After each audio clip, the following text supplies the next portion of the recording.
विद्यार्थियों और शिक्षकों, आपका एक बार फिर से स्वागत है टोटल साइंस सॉल्यूशन चैनल पर।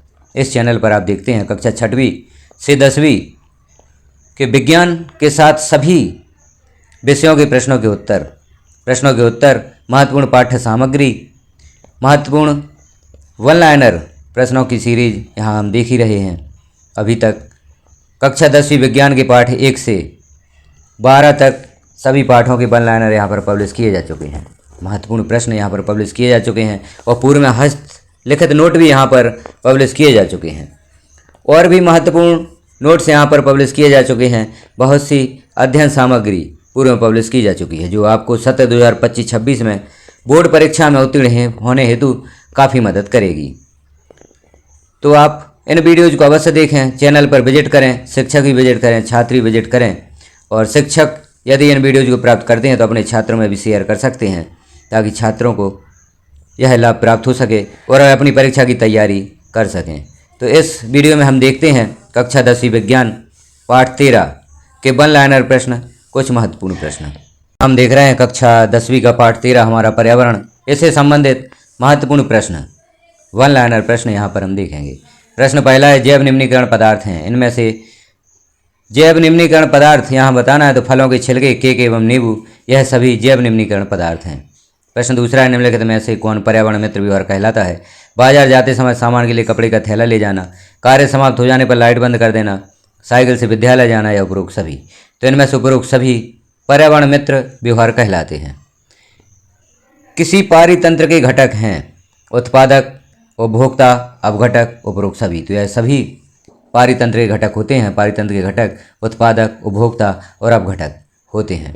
हरे पादप किस पोषी स्तर में आते हैं? तो हरे पादप प्रथम पोषी स्तर में आते हैं। सबसे बड़ा पारितंत्र क्या है? तो सबसे बड़ा पारितंत्र महासागर होता है। अगला प्रश्न है, एक पारितंत्र में मानव क्या है? मानव पारितंत्र में सर्वाहारी है। प्रश्न छठवा है, ऊर्जा का पिरामिड होता है? उत्तर होगा सदैव सीधा। अगला प्रश्न, ओजोन परत को हानि पहुंचाने वाला रसायन है? ओजोन परत को कौन सा रसायन हानि पहुंचाता है? तो वह है CFC या क्लोरोफ्लोरोकार्बन। अगला प्रश्न है, पारितंत्र में ऊर्जा का प्रवाह होता है? तो ऊर्जा का प्रवाह एक दिशक या एक ही दिशा में होता है। अगला प्रश्न है, विश्व पर्यावरण दिवस कब मनाया जाता है? तो विश्व पर्यावरण दिवस 5 जून को मनाया जाता है।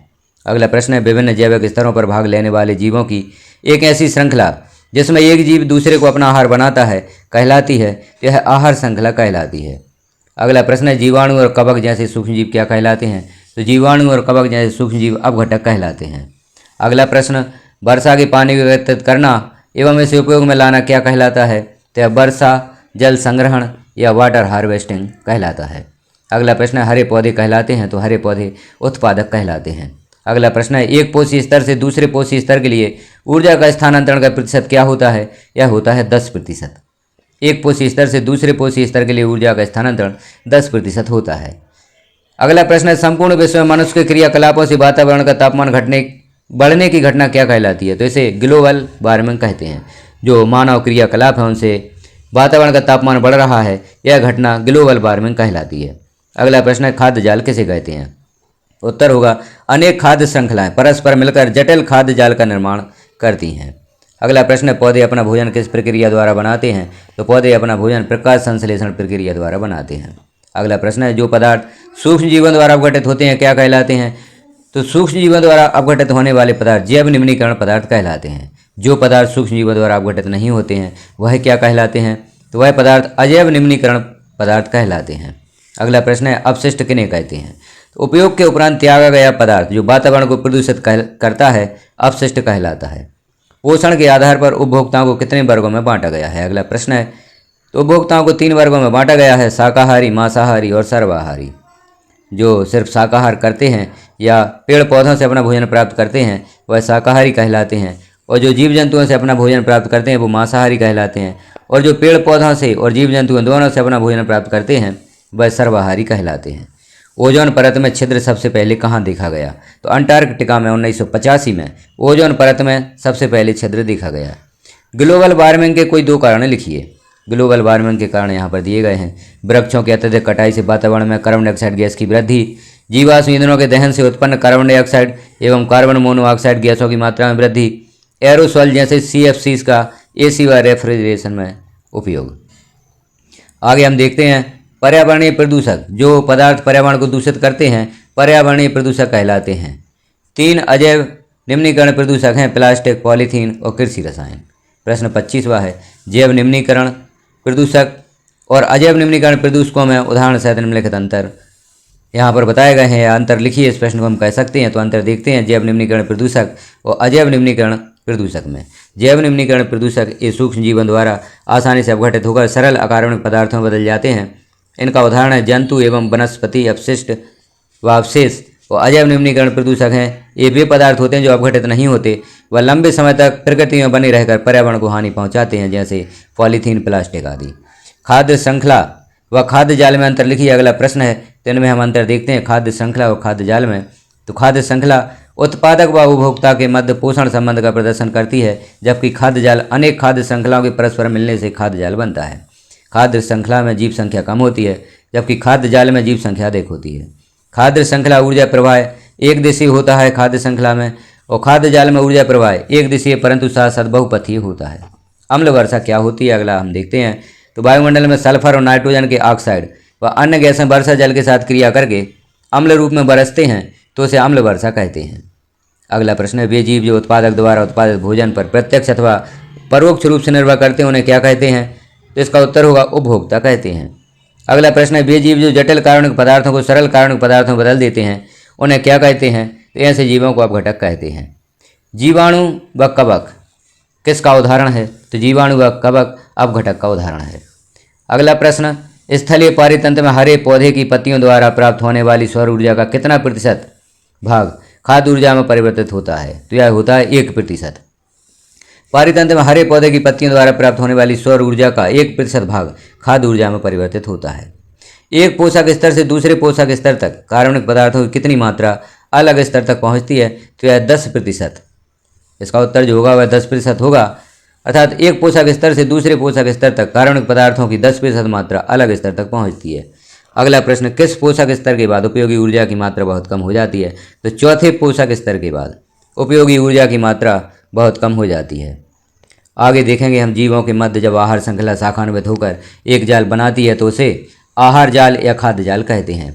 ऊर्जा का प्रवाह हमेशा कैसा होता है। तो ऊर्जा का प्रवाह हमेशा एक दिशा अथवा एक ही दिशा में होता है। फसलों को रोग एवं पीड़कों से बचाने के लिए पीड़कनाशक एवं रसायनों का अत्यधिक प्रयोग होने से ये रासायनिक पदार्थ जल स्रोत में चले जाते हैं, जिससे जल का क्या होता है। तो जल प्रदूषित हो जाता है। पीड़कनाशक जल में मिल जाते हैं तो किसके द्वारा अवशोषित कर लिए जाते हैं। यह पीड़कनाशक पौधों द्वारा अवशोषित कर लिए जाते हैं। पौधों द्वारा अवशोषित रसायन एवं पीड़कनाशक अंत में किसके शरीर में सर्वाधिक संचित हो जाते हैं। तो पौधों द्वारा अवशोषित रसायन एवं पीड़कनाशक अंत में मनुष्य के शरीर में संचित हो जाते हैं, क्योंकि मनुष्य पेड़ पौधों से अपना भोजन प्राप्त करता है।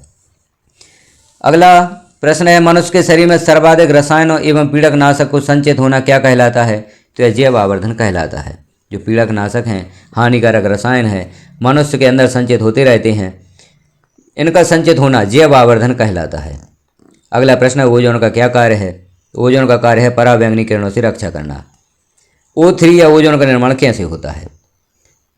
ऑक्सीजन अल्ट्रावायलेट किरणों की क्रिया द्वारा O+O यह ऑक्सीजन के परमाणु में परिवर्तित हो जाती है, और O2+O ऑक्सीजन का परमाणु और एक ऑक्सीजन का अणु और एक परमाणु मिलकर ओजोन का निर्माण करता है, जैसे यहाँ पर हम देख रहे हैं।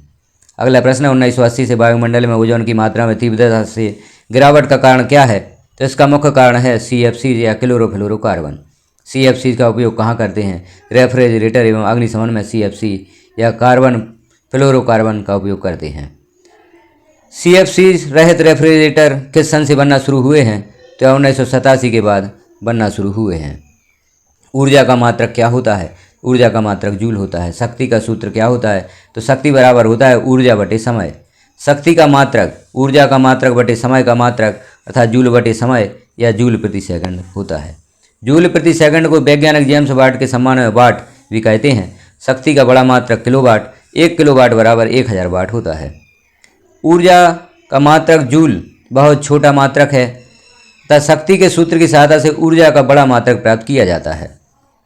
शक्ति क्या होता है या शक्ति किसे कहते हैं? ऊर्जा उपयोग करने की दर या प्रति सेकंड उपभोग की गई ऊर्जा को शक्ति कहते हैं। 1 वाट शक्ति का मतलब है कि मशीन 1 सेकंड में 1 जूल ऊर्जा खर्च करती है। दूसरे शब्दों में कहें तो 1 वाट शक्ति का यंत्र 1 सेकंड कार्य करे तो वह 1 जूल ऊर्जा का उपभोग करेगा। तो 1 वाट शक्ति किसे कहते हैं, उसका उत्तर हमने यहाँ देख लिया। 1 जूल ऊर्जा बराबर 1 वाट शक्ति का यंत्र गुणा 1 सेकंड समय तक कार्यरत। 1000 जूल बराबर 1000 वाट गुणा 1 सेकंड। 3600 गुणा 1000 जूल ऊर्जा बराबर 1000 वाट गुणा 3600 सेकंड। 3.6 गुणा 10/6 जूल ऊर्जा बराबर 1 किलोवाट गुणा घंटा या 1 किलोवाट, इसे हम लिख सकते हैं। इस प्रकार 1 किलोवाट घंटा ऊर्जा का बड़ा मात्रक है। यह ऊर्जा का व्यापारिक मात्रक भी कहा जाता है। तो यहाँ जो ऊर्जा का बड़ा मात्रक हमने देखा किलोवाट घंटा, उसे किस प्रकार से ज्ञात करेंगे? तो ऊपर हमने देखा था, अर्थात सूत्र में P बराबर E/T से E बराबर P × T हम ज्ञात कर सकते हैं। तो यहाँ हमने देख लिए जो हमारा कक्षा 10वीं विज्ञान का पाठ 13 था, हमारा पर्यावरण, उससे संबंधित कुछ महत्वपूर्ण प्रश्न, महत्वपूर्ण वाक्य जो आपने देखे बहुत ही शॉर्ट रूप में यहाँ पर बताए गए हैं। इन प्रश्नों की सहायता से आप परीक्षा में आने वाले जो छोटे प्रश्न हैं, वस्तुनिष्ठ प्रश्न है, रिक्त स्थान है, सही जोड़ियाँ हैं, सत्य असत्य हैं, एक शब्द या एक वाक्य में उत्तर हैं, लघु उत्तरीय प्रश्न हैं, उनकी तैयारी आप बहुत ही आसानी से कर सकते हैं। तो जो भी यहाँ पर पाठ 1 से पाठ 13 तक वीडियो पब्लिश किए गए हैं, उन वीडियोज़ को आप अवश्य देखें। इनकी PDF भी आप प्राप्त करना चाहते हैं या वन लाइनर आप चाहते हैं, हस्तलिखित नोट चाहते हैं, तो वीडियो की डिस्क्रिप्शन में हमारे व्हाट्सएप ग्रुप की लिंक भी दी गई है। उस ग्रुप को आप ज्वाइन करके इस पाठ्य सामग्री को PDF के रूप में भी प्राप्त कर सकते हैं। वीडियो को लास्ट तक देखने के लिए आपका धन्यवाद।